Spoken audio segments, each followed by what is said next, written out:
Good Wednesday morning. Welcome back to #ZooOpenOnline, our daily live feed here at 10:30. Today we are chatting all about cassowaries. So we are here just outside of Cassowary Crossing on the south side of the zoo, and we're going to be talking with their keeper Adam and learning all about this really very cool bird.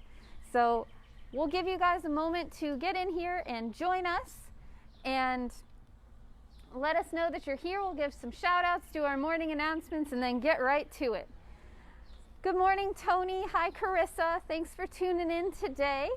We are, as we said, going to be talking cassowaries. This is a very cool bird that is actually one of the first exhibits when you come across the pedestrian bridge onto the south side. And we have not really done too much publicity with them as of late, so we thought it'd be very cool to really give you guys the inside look here.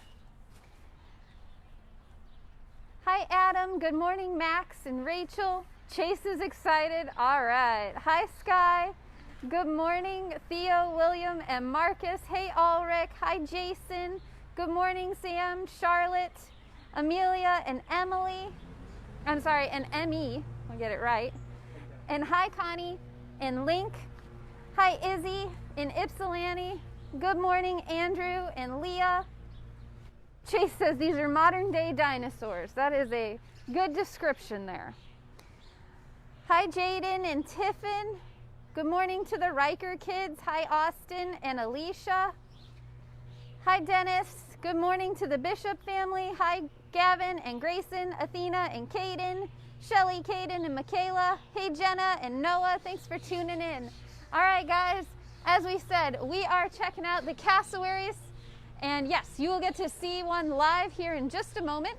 We're going to be talking with their keeper Adam, but we want to make sure that you guys are up to date on everything going on here at the zoo. Unfortunately, we still don't have an opening date, but as soon as we do, we will let you guys know. And it will be posted here on our websites and on our social media, so stay tuned for that. Like you, we're hoping it's soon. And always meals on the go. Don't forget this week is lasagna and barbecue chicken breasts. You can place your order for tomorrow night at ToledoZoo.org/mealsonthego. Don't forget dessert. It's delicious, let me tell you. And our auction of our elephant and red panda paintings ends today around 4 o'clock. So if you would like to bid on those, our links are on our social pages. You guys saw us do those with Twiggy, the blow painting, last Friday, and a couple weeks ago with Misa, our red panda, and her paw painting. So check those out. Don't forget about Troop Trivia Date Night. Our family edition went off last night. We heard there were some kind of hard questions, but had a lot of fun. And our date night one is this Saturday. Sign up at ToledoZoo.org/virtual-trivia. And if you haven't heard, we've replaced our summer safari camp with Summer Kids Club, a virtual experience to keep your kids engaged and entertained during these summer months. Check that out. Learn more at ToledoZoo.org/kidsclub. And of course, we always have the donate button and ToledoZoo.org/donate, where you can help sustain us during this time. We appreciate everybody tuning in, and we are getting to it. Oh, goodness. We're going to turn it over to Adam to tell us about our cassowary. Yeah, well, you want me to go and get her out here? Yeah, absolutely. Okay, let's one do second, that. Okay.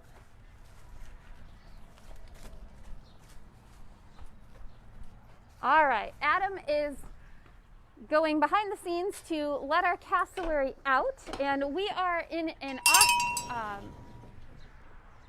area that usually the public doesn't have access to except during our cassowary tours. So we've got a little behind the scenes action here for you. All right. Our cassowary came strutting out here, and Adam's going to tell us all about her. So this is Zilla, our southern cassowary. Where'd she run off to? Oh, she's in the front here. She's investigating our situation over there. So I do have a few things hung up for her that we're going to let her play with here, but I was hoping we could get her our attention and do some feeding. But anyway, this is Zilla, our southern cassowary. If we can get a close-up look on her, I'll show you some of her features, including her waddle. She has two That's why she's also known as a double-wattled cassowary. She's out here vocalizing. It's kind of that time of year. Oh, yes. Can you guys hear that? That's amazing. So yeah, we have the camera here close up on her. Now you can see these wattles. And what I wanted to mention is that she's actually part of one of our paid tours when the zoo is open. And so she's used to being fed from a pair of soft tongs like this. So we'll let visitors that purchase tickets online come in, meet the cassowary, and feed her just like I am right now. We have 3 people here and a camera, so she's kind of checking everything out right now. But before too long, she'll become mostly interested in just the fruit that we have here. And what are you feeding her? Yeah, so cassowaries are frugivores, meaning they eat only a fruit diet. So we have a whole variety of produce here. That's her daily diet that the camera just showed. These are some snacks here. This is kind of one of the easiest food items to feed her for, like I said, the tours, but also some training that we do. These are grapes. In here we have melon, apple, squash, pear. There's also a pelleted diet in there made for ratites. She is a ratite, meaning she's related. She's in the family of ostrich, rhea, emu, and even kiwi. Very cool. And Theo would like to know, of all those foods that you're showing, what is her favorite? Probably these grapes. All right, she's coming back for more here. There we go. And guys, I am 5 feet tall. She is as tall as I am. Yeah, she's standing a little bit underneath of us. She's a few inches under us. And she can really posture up. She's even a little bit of a jumper there.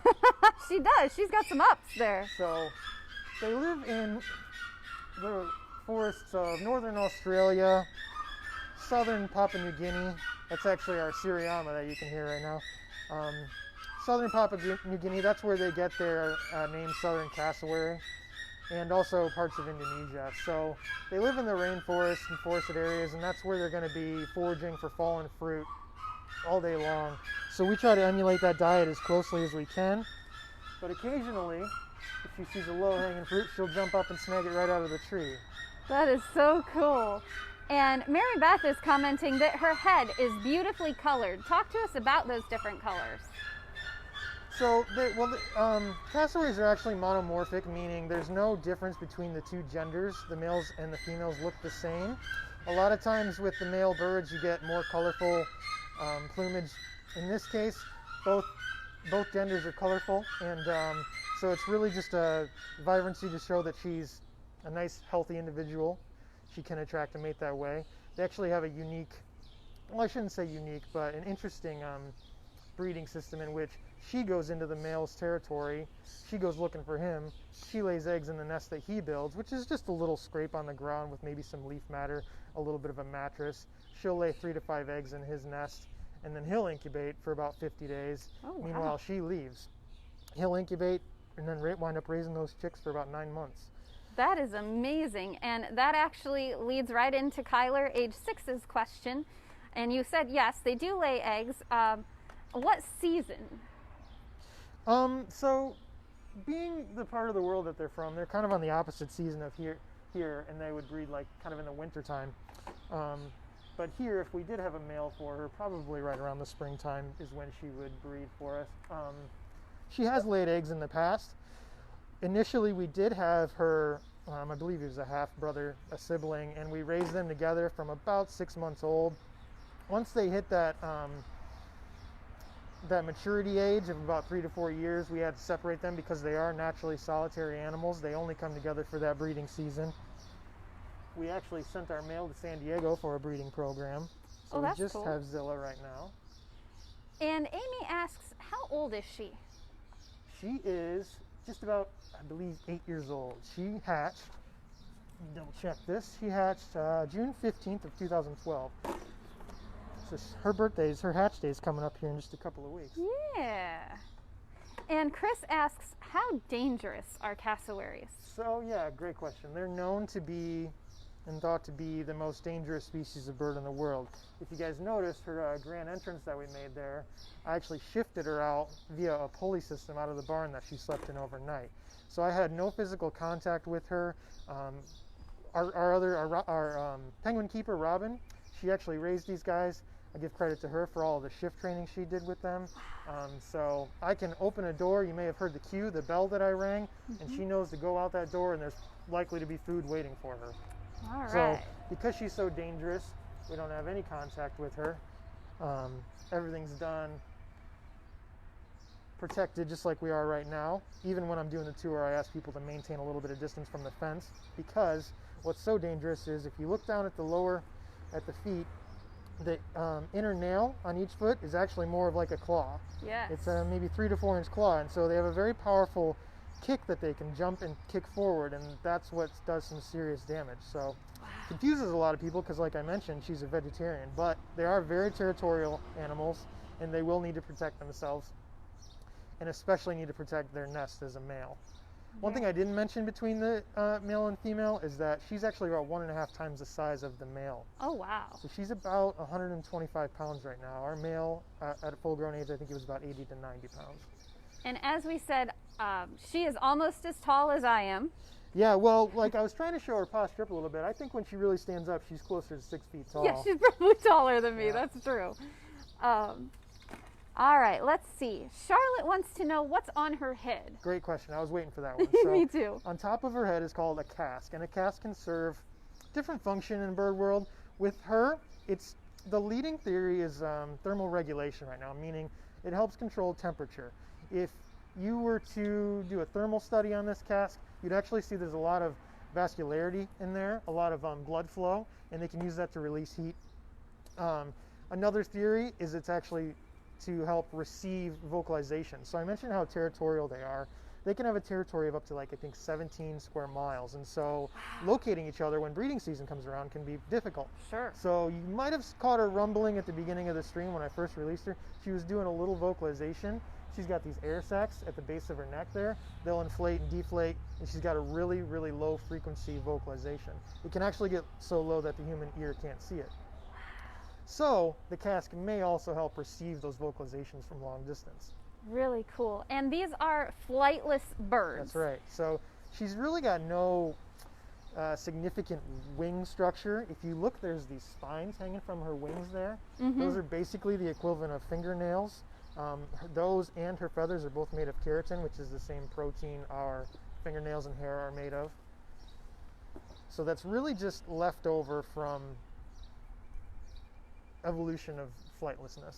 And what do her feathers, what do they feel like? I know you guys have protected contact. Right, so yeah, as much as I'd like to, we've never really put hands on her. The only case where we would be under a veterinary exam, maybe under anesthesia. When we do different treatments, like say she needs a vaccination, like a West Nile vaccination, we'll actually do that from a distance with a blow dart, administer that way. It's really interesting to see.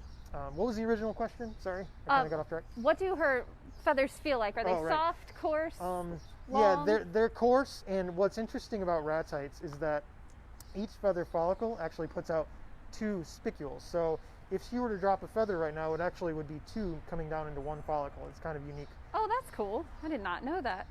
And Lillian wants to know... She's still pretty hungry here. I should probably keep her. Lillian wants to know, how big are their eggs? Good question, and I knew that one was going to come, and I was trying to think of how to answer it.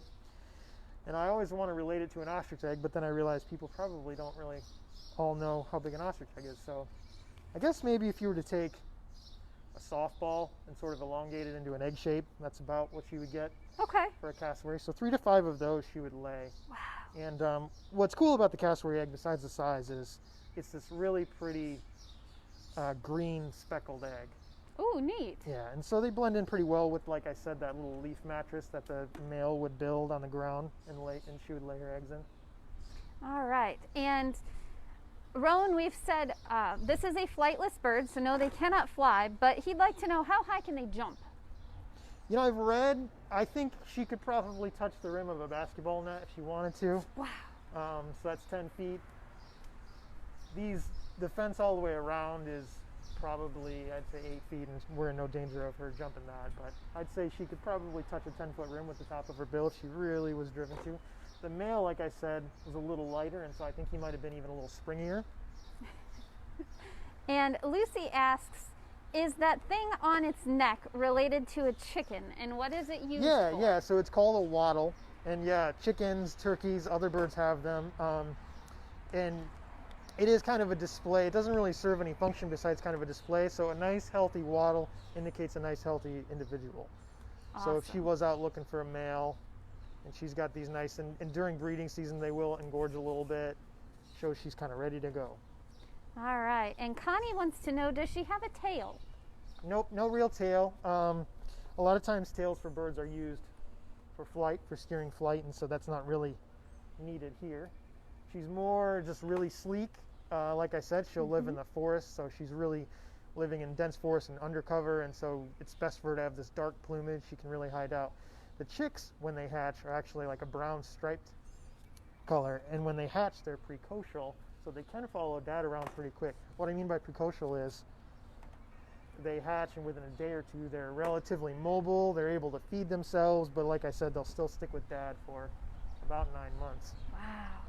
And Catherine asks, how long do they live?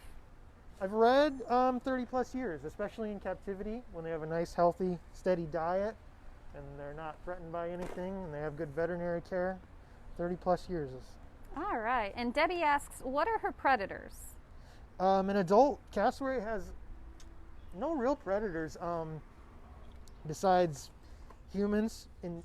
Indigenous people actually hunt them. Like I said, she's from Papua New Guinea, so tribes in Papua New Guinea are known to hunt them for their meat and that cask. And the real threats that they face are the threats that a lot of species around the world face, like deforestation and habitat loss, fragmentation. They do get hit by cars, but a cassowary that's going to be vulnerable to predation is going to be a young cassowary or an egg. Okay. And George asks if cassowaries are endangered. They're not technically endangered, but like I said, with deforestation and all the other threats that those areas are facing, it's definitely a population we want to keep a lookout for, you know. And Jack, age 8, wants to know, what's her name? Her name is Zilla.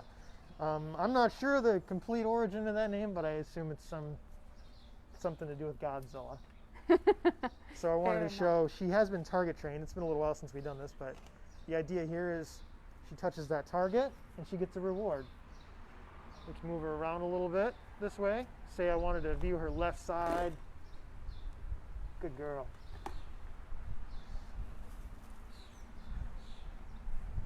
Maybe and now, is right she side. chewing this food, or is No, it just going straight down? Yeah, good question, and we'll talk some stuff about that too.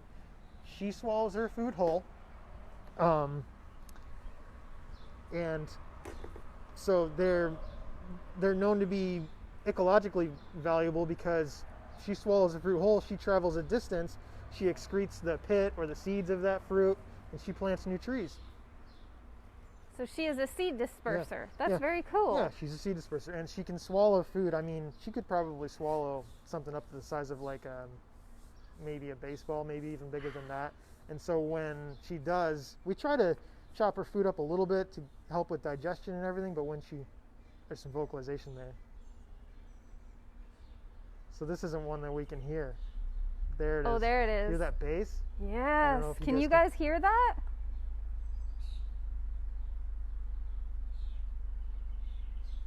That is unbelievable. It's like the lowest bass Really drum. Cool.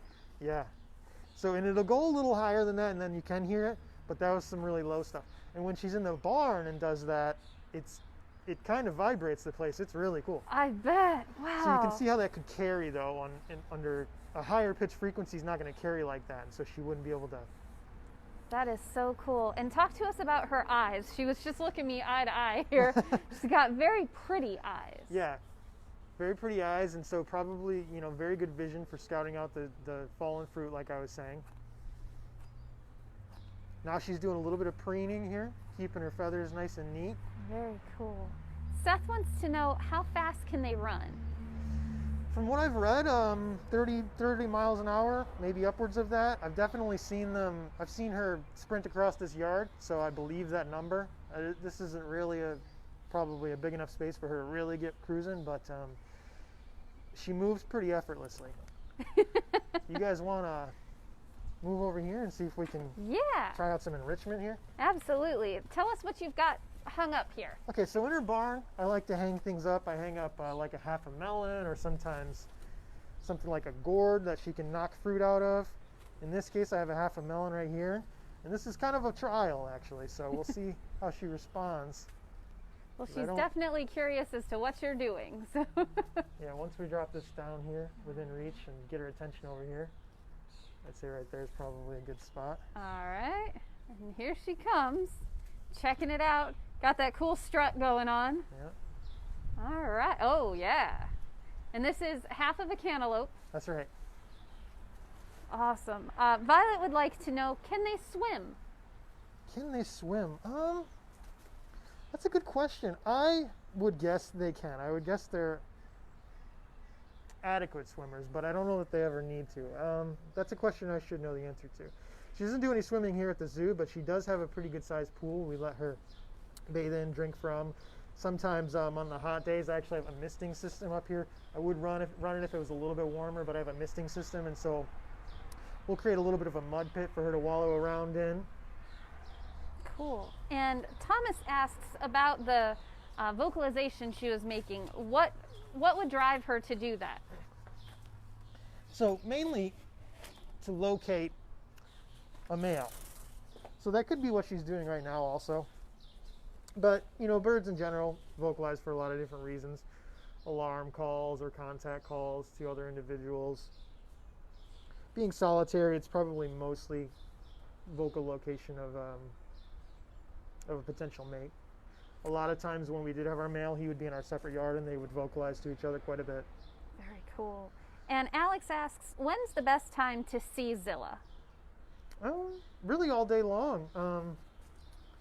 A lot of times, like first thing in the morning, I'll scatter food all around her yard. So if you were to get here right as the zoo is opening, you might get to see her real active, running around looking for the fallen fruit that I've scattered around. Very nice. And Kathleen says it looks like a peacock, turkey, ostrich combo.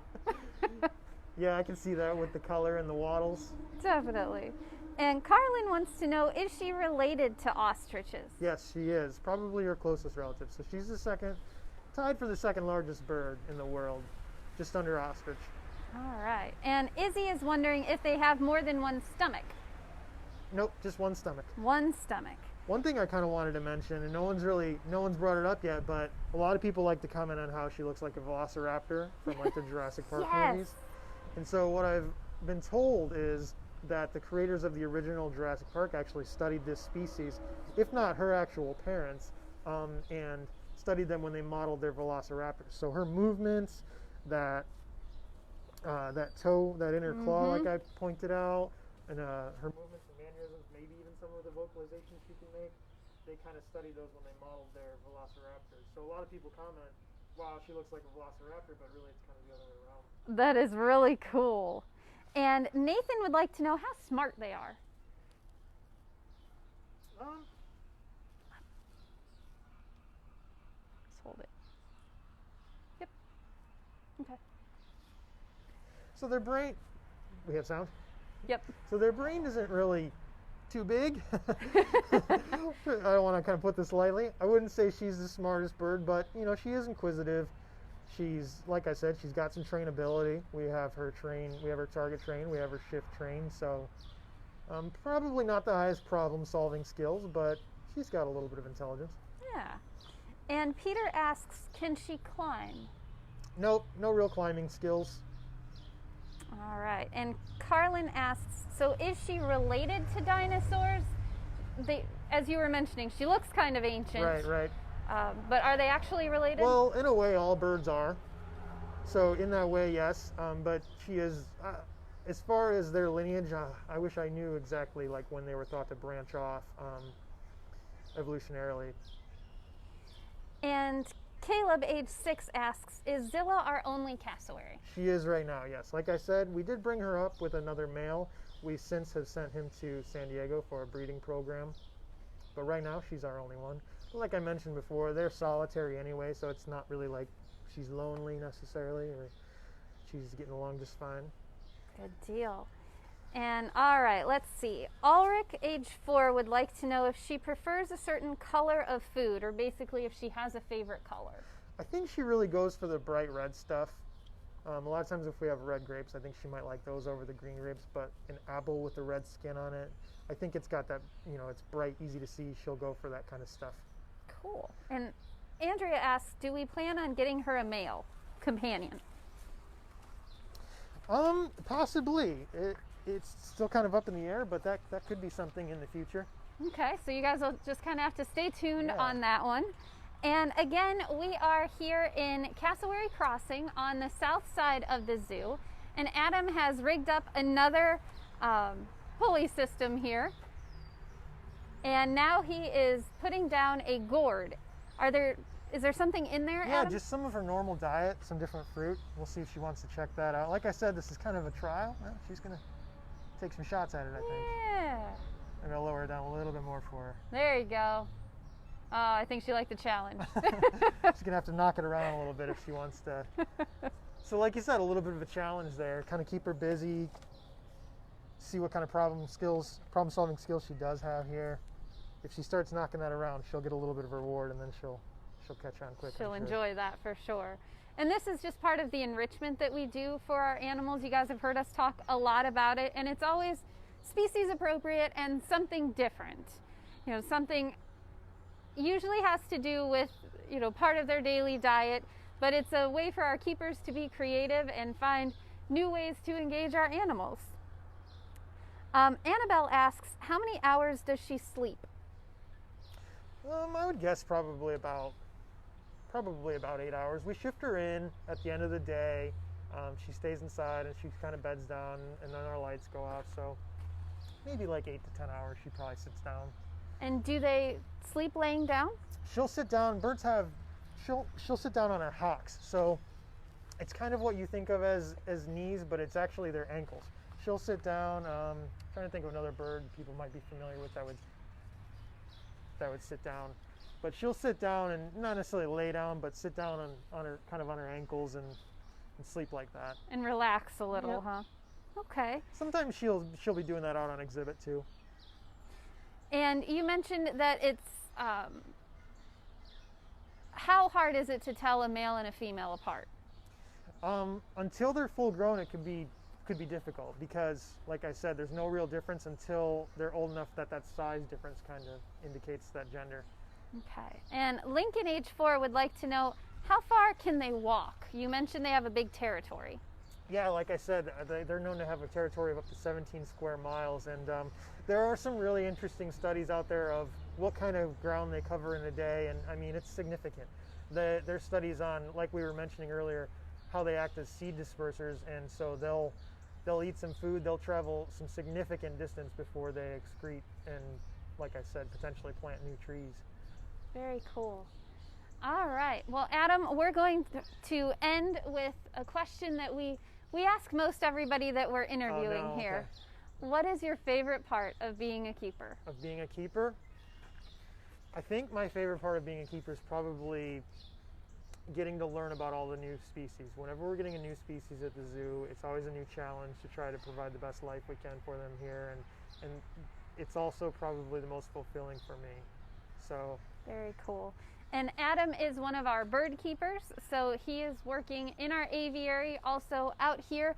What other species do you work with here, Adam?